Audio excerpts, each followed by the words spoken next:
You probably remember Richard Harris as the wise, gentle Dumbledore. But do not let the white beard fool you. Before he was a wizard, he was the devil himself. From crushing apples to threatened directors to hanging off hotel ledges in drunken stupors, Harris left a trail of blood, chaos, and broken hearts across Hollywood. But behind the violence lay a tragic secret. Welcome to the terrifying, self-destructive life of the man who loved being a monster.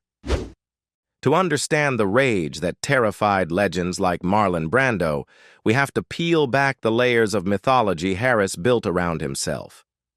Harris often claimed he felt like two distinct people inhabiting one body, the warm, gentle soul and the chaotic demon desperate for the spotlight. This internal duality wasn't a product of Hollywood excess. It was a fire that had been burning long before he ever stepped onto a soundstage. He wanted the world to see a rough-and-tumble working-class hero, a man forged in poverty and grit. But the truth was far more comfortable, and perhaps that was the root of his entire complex. Let's rewind to October 1st, 1930, in Limerick, Ireland. Richard Harris entered the world not in a slum, but at Overdale, a luxurious red-brick mansion on Ennis Road. This was the home of the wealthy elite. His father ran a successful flour mill and animal feed factory, affording the family servants, a chauffeur, and every comfort money could buy. Yet, throughout his career, Harris curated an image of a hard-knock life, allowing the public to believe his aggression came from a fight for survival. In reality, he went to sleep every night with a full belly and silk pajamas. This fabrication was the first great performance of his life, a desperate attempt to dull the shine of his privilege. So, if he had everything, why did he turn into a human wrecking ball? The answer lies in the crowded halls of Overdale. As one of 7 children, Richard felt like nothing more than a number in a ledger. He later confessed that he never truly knew his parents, and they never knew him. In a house full of voices, he felt invisible. That silence was deafening for a boy with an ego waiting to explode. He realized early on that being good got him nowhere, but being bad got eyes on him. He became the monster his parents' indifference created, deciding that negative attention was far superior to no attention at all. This need for validation through chaos followed him into the classroom. He wasn't just a class clown, he was a terror. Teachers didn't just scold him, they actively wanted him gone. He constantly antagonized school authorities, pushing boundaries until a prank finally went too far, leading to his happy expulsion. His parents breathed a sigh of relief when he was sent away, but the relief was short-lived. Even working for his wealthy father couldn't tame him. At 17, employed as a delivery driver for the family business, he didn't just slack off. He embraced destruction. On a simple errand, he took a detour to a pub, got intoxicated, and somehow managed to destroy a bridge on his way home. The police became familiar faces, and the local jail cell became a second home where he'd casually stop by for tea late at night. He was spiraling, a privileged boy playing gangster, looking for a purpose. He found a temporary outlet in rugby, a sport that legalized his violent tendencies. But fate was about to deliver a cruel physical blow that would strip him of his athleticism and force him toward the only stage big enough to handle his darkness. Rugby was the only thing holding Richard Harris together. It was the perfect arena for a young man with too much aggression and too little direction. He excelled at the sport, finding a lawful way to hurt people and get cheered for it. But destiny has a cruel sense of humor. Just as he was building a future on the field, he fell violently ill. His rugby dreams died a brutal death, leaving him bedridden and stripped of his physical identity. With the stadium lights turned off, Harris looked for the next best place to command attention: the stage. Surprisingly, his parents supported this ambition, willing to pay for drama school, perhaps hoping the discipline of art would tame their wild son. They were wrong. On the day of his crucial interview for the academy, Richard vanished. Hours ticked by, and hope dwindled. Eventually, he stumbled in, covered in leaves, dirt, and chaos. He looked like a madman who had been sleeping in a ditch, yet he possessed such a magnetic, raw intensity that he was accepted immediately. He moved to London, but instead of focusing on Shakespeare, he focused on seduction. He treated women like disposable stepping stones, building a portfolio of conquests while warming different beds every night. He was chasing stardom, but he was catching nothing but hangovers. The reality of London was harsh. Harris was soon starving, literally. He hadn't eaten a proper meal in months, surviving on cheap alcohol and sheer stubbornness. But in a twisted stroke of luck, his self-destruction became his salvation.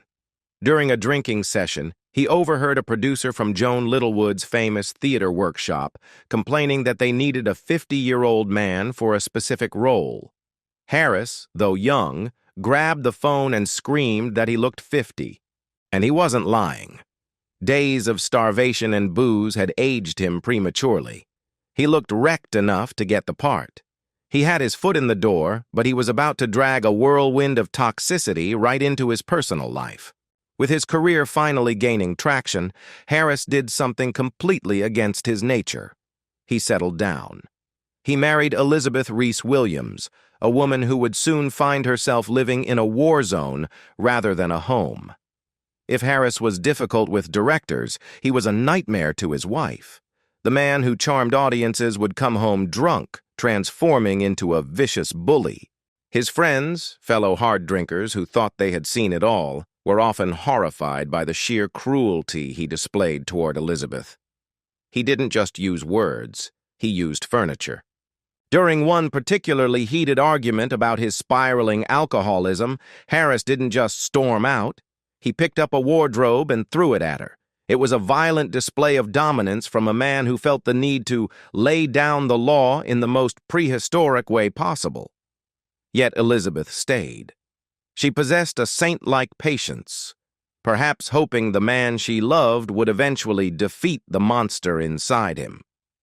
But Harris didn't want to be defeated. He would disappear for days on endless benders, waking up in the homes of complete strangers with no memory of how he got there. The absurdity of their marriage culminated in a single phone call. One night, a stranger called the Harris residence to inform Elizabeth that her husband was currently passed out on their floor. Exhausted and emotionally drained, Elizabeth simply replied, "Keep him." She didn't want him back. She eventually summoned the courage to leave him, escaping the domestic hell he had created. Paradoxically, once the shackles of marriage were off, they became great friends. But Harris didn't learn his lesson. He was already looking for his next target, and his behavior on movie sets was about to escalate from unprofessional to downright dangerous. Harris didn't just bring his demons to work, he let them run the studio. He operated with a level of arrogance that is almost unfathomable by today's standards. When a producer rightfully sued him for being drunk on set, Harris didn't apologize. Instead, he countersued for defamation. It didn't matter that the producer was right. To Harris, any attempt to curb his behavior was an insult to his manhood. He treated the movie set as his personal kingdom, where he was both the king and the executioner, and he loved every second of the fear he instilled in others. There is perhaps no better example of his menacing nature than the Apple incident. On one film set, Harris felt the director was encroaching on his space. He didn't call his agent or file a complaint. He picked up an apple, crushed it into pulp with his bare hand, and stared dead into the director's eyes. He told the man that if he didn't leave the room immediately, he would do the exact same thing to his skull. It wasn't an empty threat. The crew knew he was unhinged enough to do it, and the director wisely retreated. This violence often spilled over into physical altercations with his co-stars. At a party, he punched fellow actor David Hemmings, splitting his lip open in a drunken rage. Yet, in a twist that defines the chaotic era of the 60s, Hemmings didn't press charges. Instead, they became friends. Hemmings would later be the one to talk Harris down from a hotel ledge when the actor, threatening suicide and screaming his hatred for Warner Brothers, dangled precariously over the street. Harris eventually stepped back from the edge, not because he found a will to live, but because he realized he needed another drink. If Harris treated directors like dirt, he treated fellow Hollywood icons like rivals in a blood sport. He had an ego the size of the production budget, and he refused to bow down to anyone, not even the acting gods of the time. He publicly attacked Marlon Brando, unarguably the most respected actor of the generation. Harris didn't just criticize him, he called Brando a gross, misconceived amateur. He claimed he said it right to Brando's face, asserting his dominance over the man everyone else worshipped. The irony was palpable. Harris hated Brando for being difficult and leaving sets early, yet Harris was doing the exact same things, if not worse. They were two sides of the same destructive coin, both bringing hell into the lives of everyone around them. But Harris didn't stop at Brando. He went after Charlton Heston, the star of Ben-Hur. Harris found Heston to be dreadfully boring, remarking that Heston was so square he must have been born in a cubic womb. It was a devastating, witty insult, but it showed a man who felt the need to belittle others to feel superior. Even Kirk Douglas wasn't safe. When Douglas excitedly showed Harris his private art collection, expecting a compliment, Harris shattered the moment. He told Douglas that he was only showing off the art to display his immense wealth. He sucked the joy out of the room, turning a friendly gesture into a class war. Whether he was screaming at director Lindsay Anderson for smiling without permission or insulting Hollywood royalty, Harris was burning bridges faster than he could build them. But soon, the industry that tolerated his abuse would begin to turn on him. Eventually, the novelty of Richard Harris's bad behavior began to wear thin. The industry that once celebrated his wild antics started to roll its eyes. Critics, who had previously praised his raw energy, began to tear apart his performances. One particularly savage review claimed the actor had lost his range entirely, noting he was now only capable of exaggerated whispering or barks. It was a stinging indictment. The Hellraiser persona was no longer enhancing his career. It was becoming a caricature that overshadowed his actual talent. This criticism exposed a deeper, uglier truth about his uncontrollable nature. Harris loved to posture as an untamable beast, a man who simply couldn't help himself, but the evidence suggests otherwise. When he starred in This Sporting Life alongside Rachel Roberts, he was surprisingly well-behaved. He didn't bully her, he respected her. This proved that his madness was calculated. He wasn't a victim of his own impulses. He was a bully who carefully selected his targets. He knew exactly when to turn the monster on, and more damningly, he knew exactly when to turn it off to save his own skin. As Harris entered his twilight years, he faced a terrifying prospect: irrelevance. He feared his legacy would be nothing more than bar fights and empty whiskey bottles. He was still inspiring people, but in the worst way possible, often encouraging young, impressionable actors to start drinking to emulate his cool lifestyle.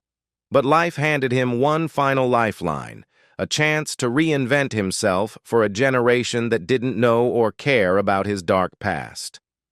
The role was Albus Dumbledore in the Harry Potter franchise. True to form, Harris initially rejected the role. He didn't want to be tied down to a multi-film contract.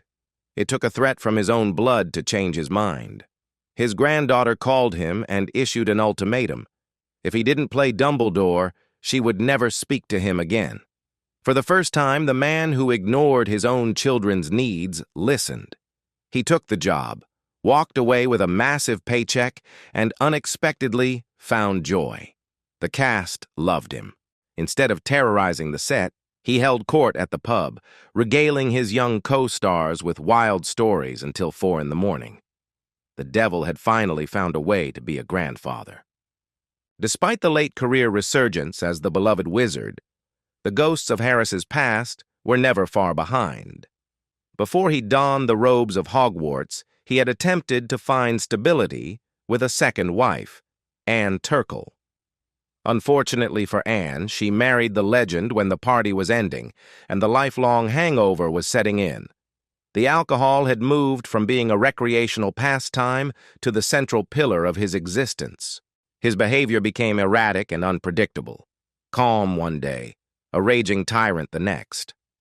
Like his first wife, Anne eventually had to walk away to save herself, though they remained friends, proving that Harris was always easier to love from a distance than up close.